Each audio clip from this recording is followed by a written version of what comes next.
भाई साहब रुकना, बात सुनना। हाँ सप्लाई पहुंच गई तेरी, बेफिक्र हो जा। एक मिनट रुक, मैं बाद में कॉल करता हूँ। ओए इसकी ऐसी की तैसी एक औरत का मोबाइल चुरा रहा है, अभी देखता हूँ उसे। ये पैसे भी हैं, ये भी लेते जाओ।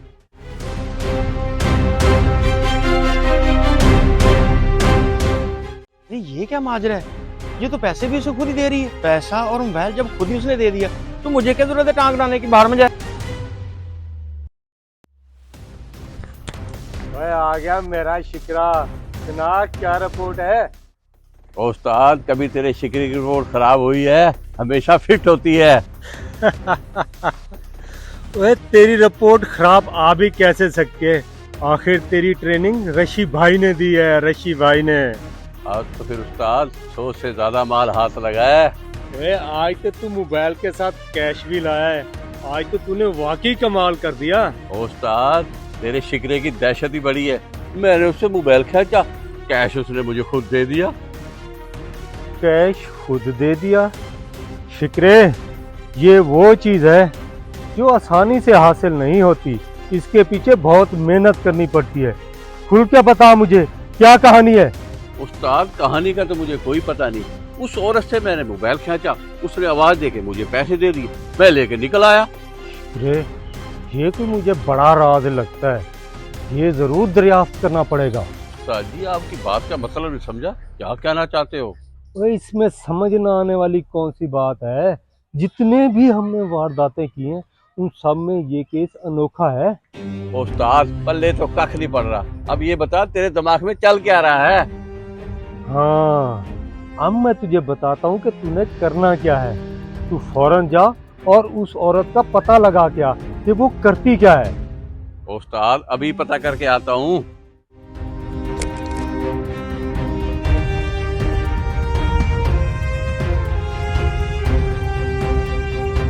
साहब मैं आपके पास इसलिए आया हूँ कि आज जो मैंने वाकया देखा वो बड़ा अजीब था, मेरी समझ में कुछ नहीं आया। क्यों इतना परेशान हो रहा है? पहले वाकया तो बता, हुआ क्या है? तो भाई वाकई तो बता रहा हूँ, लेकिन वो तेरी समझ में नहीं आएगा, वो चुगताई साहब भी समझ सकते हैं। ठीक है बता, लेकिन हर किसी की समझ तेरे जैसी नहीं होती। ओ भाई क्यों उलझ रहे हो? वो आया है तो बताएगा। चुगताई साहब मैं तो वाकया बताने ही आया हूँ, उलझ तो ये रहा है, मैं कहाँ उलझ रहा हूँ। कौन किस से उलझ रहा है? छोड़ इस बात को, वाकया बता, हुआ क्या है?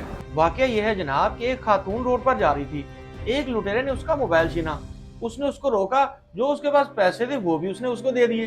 अब मोबाइल तो छीन ही रहा था, कम से कम पैसे तो बचा लेती। हाँ शिकरे, क्या रिपोर्ट लाया है? उस्ताद जी रिपोर्ट ओके है, बड़ी मालदार खातून है, का घर में मैं ढूंढ आया हूँ। तो फिर सोच क्या रहा है? चल ले चल मुझे वहां पर। आखिर प्लान क्या है उस्ताद जी? ये भी तो हो सकता है उस औरत ने जाल बिछाया हो हमें फंसाने के लिए। रशी भाई के होते हुए किसी से डरने की जरूरत नहीं है। और जहाँ तक मेरा दिमाग सोच सकता है वहां तक तू नहीं पहुंच सकता। चला मेरे साथ चल। तुम क्या वो पैसे कम पड़ गए थे जो मेरे घर तक भी पहुंच गए? मैं तो यहाँ आना नहीं चाहता था, पर मेरा उस्ताद तुमसे मिलना चाहता था। उस्ताद मुझसे मिलना चाहता है? क्यों, खैरियत? मोहतरमा, एक बात की मुझे समझ नहीं आई कि आज के दौर में कोई किसी को 10 रुपए नहीं देता और आपने इतने सारे पैसे दे दिए, वो भी एक लुटेरे को। भाई साहब ये पैसा मैंने इसे इसलिए दे दिया कि ये पैसा और माल अब मेरे किसी काम का नहीं। मुझे इस बात की समझ नहीं आ रही। बात तो मैं तुझे समझा दूंगा, लेकिन ये बता ये वाकया कब और कहाँ हुआ और उस खातून का हुलिया क्या था? हुआ यूं कि तकरीबन सुबह 9 बजे मैं गुलजार सादिक पार्क में फोन पे बात कर रहा था कि अचानक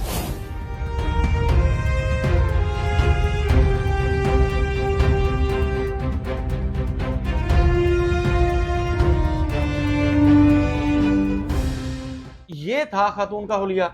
लग तो मुझे अपने मोहल्ले की रही थी, लेकिन मैं सही तरह उसे पहचान नहीं पाया।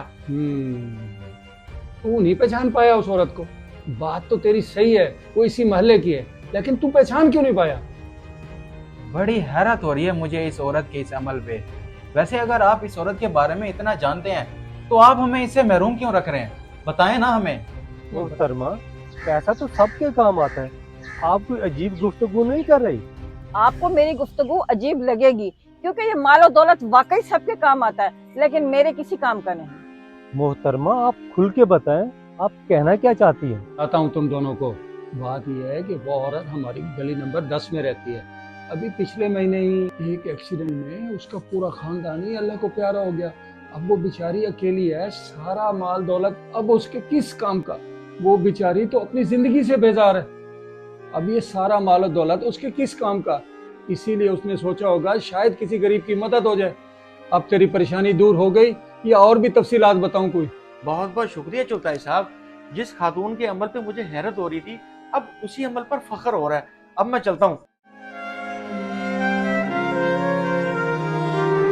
भाई साहब, पिछले ही महीने हमारा एक रोड एक्सीडेंट हुआ जिसमें मेरे खानदान के तमाम अफराद चल बसे। सिर्फ एक मैं ही अकेली बच गई। मेरा इस दुनिया में कोई नहीं। अब ये पैसे मैंने किस पे खर्च करने हैं?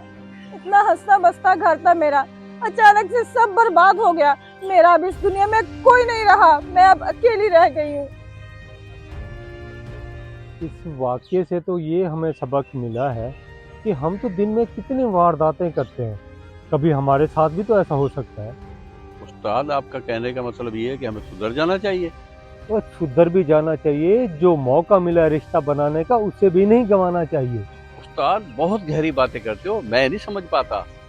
तो मेरी बात का मतलब ये है कि हमारा भी कोई नहीं है और मोहतरमा का भी कोई नहीं है। आज से ये मेरी माँ है और तुम्हारी बहन। अब मेरी बात समझ में आई उस्ताद।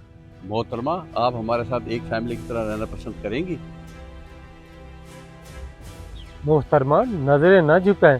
हमारा वाकई इस दुनिया में कोई नहीं। रिश्ते और प्यार के भूखों का कभी मान नहीं तोड़ते। तो ठीक है, फिर मैं आप लोगों का मान रख लेती हूँ। आज से हम एक फैमिली की तरह रहेंगे। या अल्लाह, तेरा शुक्र है तूने मुझे फैमिली दे दी। इन बुरे लोगों ने कितना अच्छा काम कर दिया। जो काम ये कर गए, ये हम मोहल्ले वालों को करना चाहिए था। हम उस खातून को आसरा देते, उसको सहारा देते। अल्लाह पाक हमें एक दूसरे के दुख दर्द बांटने की तौफीक अता फरमाए।